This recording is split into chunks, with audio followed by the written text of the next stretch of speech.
Hi everybody, welcome to the Alaska SeaLife Center. My name is Melissa and I hope everybody's staying safe and healthy, washing our hands and staying 6 feet away from each other. So thank you for joining me on this beautiful day in Seward. I'm gonna talk to you about my story and how I got here. But before I start my story, I just wanna emphasize that if you have a disability, whether it's visible or invisible, don't let that stop you. If I let my disability stop me, then I would not be here today. I would not be where I am today. So when I was born, I was really, really sick. I had a 10% chance of survival, and I had to go through surgery right away. And so taking a hearing test was not really on the top of the doctor's list. But by the time I did take a hearing test, I failed, and they diagnosed me as profoundly deaf. So that means that I can't hear anything at all without my cochlear implant. So a train or an airplane can go by and I would not hear it. So because I was the first person in my family who is deaf, my family and I went to Maryland School for the Deaf to learn American Sign Language, and that's how I communicated with my family from birth to 3.5. And then when I was 3.5, my parents made the decision to get me a cochlear implant. So a cochlear implant, I had to go through surgery to get a cochlear implant, and it gives me the ability to hear. So because of my cochlear implant, I'm able to talk and hear people or animals and sounds. So I got a cochlear implant at 3.5, and then I spent many years, many hours doing listening and speech therapy. And I was determined I did not want to give up because I wanted to be one of those cochlear implant success stories.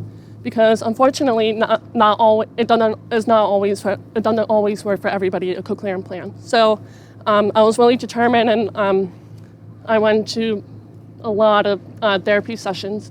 So by the time it was time for me to go to school, I was in a class with other deaf and hard of hearing students, and one of my teachers, her name is Mrs. Ekman. She is a role model, somebody that I look up to a lot because she is also deaf. And it was really cool to have somebody to connect with and share the experience with. And I think it's really important that having that person that you connect with throughout your education journey is really important to have. And Mrs. Ekman, she would celebrate with us whenever we heard a new sound or we identified a sound, and or we were frustrated. She would share all those emotions with us because she understood. She was able to connect with us. So, and then after that year was over, I was mainstreamed in public school. So that means I was in a classroom full of other students that I was the only deaf or hard of hearing student in my class and growing up. So, but I had an interpreter. Her name was Mrs. Wiley. I had her from kindergarten to 4th grade, and she was great.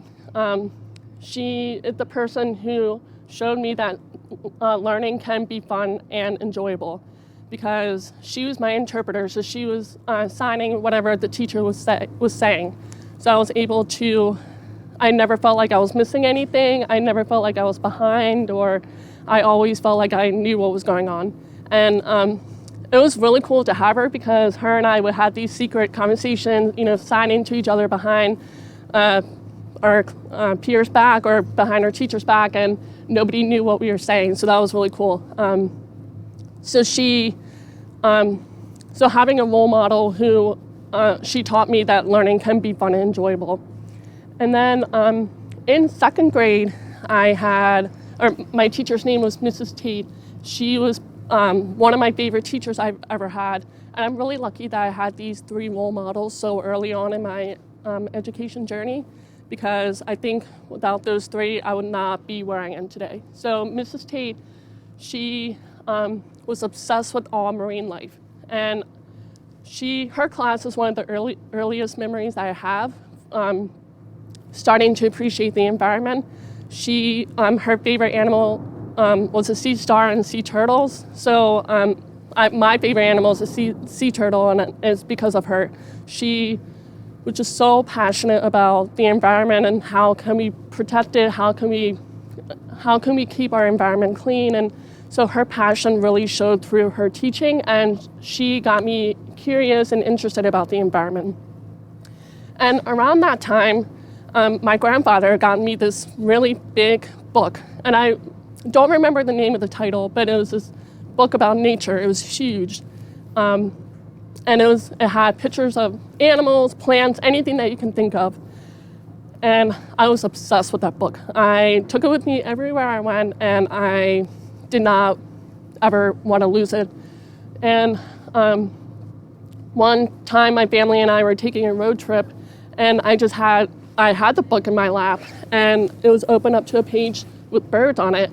And there was a bird outside the window, and I yelled, "Oh, that's a yellow-bellied finch!" And so that's an inside joke with our family. So around that time, so I was in Mrs. Tate's class learning about marine life, and then I had this nature book around at the same time. So I was really interested in the environment and how can we save it. So in middle school, I took a biology class, and I'm from Maryland, and my parents live on the Chesapeake Bay, so my biology teacher was saying how 50 years ago he used to be able to see the bottom of the Chesapeake Bay. And that got me thinking, and every summer we would go out and swim in the bay. So the next time I went swimming in the bay, I wanted to see how far down I can see. So I put my hand in, couldn't even see my hand. So that's when I started to realize how dirty the Chesapeake Bay was. And then also later in that summer, I was wearing a white bathing suit, and I was swimming for probably 15, 20 minutes, and when I got out, my bathing suit was brown. So that's when I really started to notice the negative impacts that humans are having on the planet. So that made me even more curious. So I took environmental science classes in high school. And then when I was, in high school is when you're trying to figure out what you want to do with your life. And so I knew I definitely wanted to do something with the environment, but I wasn't sure. So I decided to go to undergrad and my major was environmental science. And then when I was taking the environmental science classes, I realized that one of the most powerful tools or ways that we can get people to care about the environment is through education. But I shied away from education because I was scared because of my disability. And I should have not let that happen because I was scared that I wasn't going to pick up on what the students said or what parents were saying, and I let my deafness stop me from going into education right away. But then, if you remember me talking about Mrs. Ekman, she was my first teacher, and she was deaf, and she was a teacher, and she was obviously not letting her disability stop her. So once I overcame that fear, I decided to go into education. So I graduated with a degree in early childhood and elementary education with a degree in environmental science. And then I got a job as a classroom teacher, and I was a classroom teacher for 2 years, and I was not happy because I wasn't teaching what I was passionate about. So I decided to, so I quit after 2 years, and then I moved to Washington State for graduate school. So,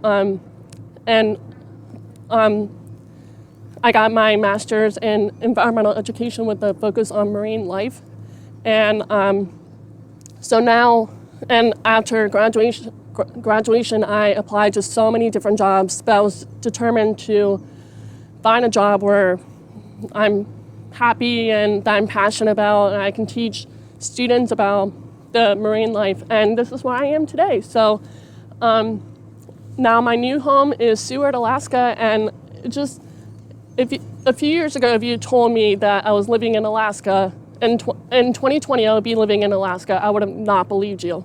I mean, I this is the view that I can have every day. I can look out into the Resurrection Bay, and I can see all the mountains, and to the left is 4th of July Beach, and that is one of my favorite places to go. It's a beach, and it might be a little hard to see, but if you see a little white tent to the right of that is where the beach is, and it's only a 10-minute drive from my house, and I just feel so grateful to be able to go to the beach after work or during the day.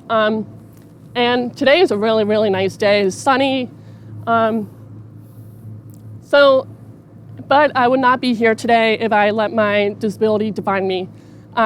So that's why I want to emphasize, if you have a disability, visible or invisible, or if you don't have a disability, don't let your fear stop you. Don't give up, and you always want to be determined. And when I was asked to do this career journey, it was interesting because I really had to think about how I got to where I am today, and it took a lot of reflecting.